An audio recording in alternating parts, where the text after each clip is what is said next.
नमस्कार मेरे दोस्तों, कैसे हैं आप सब। उम्मीद करता हूं कि अच्छे होंगे। दोस्तों, मैं जो भी वीडियो बना रहा हूं एकदम सही सही बना रहा हूं, सही काम करते हैं। तो मैं चलिए विषय में बात करते हैं खांसी की। आपको खांसी बहुत ज़्यादा है, खांस खांस के थक गए हैं, कोई भी सिरप या दवा काम नहीं कर रहा है तो आप बहुत परेशान हैं। तो परेशान होने की कोई ज़रूरी नहीं। आप परेशान मत होइए, टेंशन मत होइए, कोई भी टेंशन मत लीजिए, कोई भी परेशानी मत लीजिए, क्योंकि आपके लिए बहुत मस्त दवा है ये। दो पत्ते की जड़ी, ये जड़ी वाला पेड़ आप देख रहे हैं साइड में, इसे छील ले और देख ले, क्योंकि इस पत्ते से ही आपकी खांसी ठीक होगी, एकदम ठीक होगी।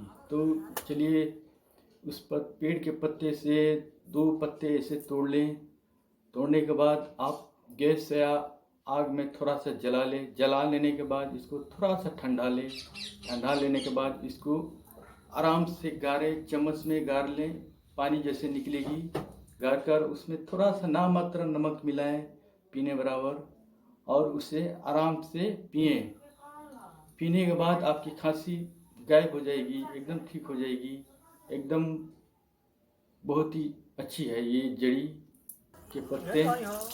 आप टेंशन मत लीजिए, और एकदम सही जो कुछ भी मैं बता रहा हूँ एकदम सही है ये खांसी के लिए, एकदम मस्त। तो मेरी वीडियो को लाइक सब्सक्राइब भी जरूर कीजिए मेरे दोस्तों। नमस्कार।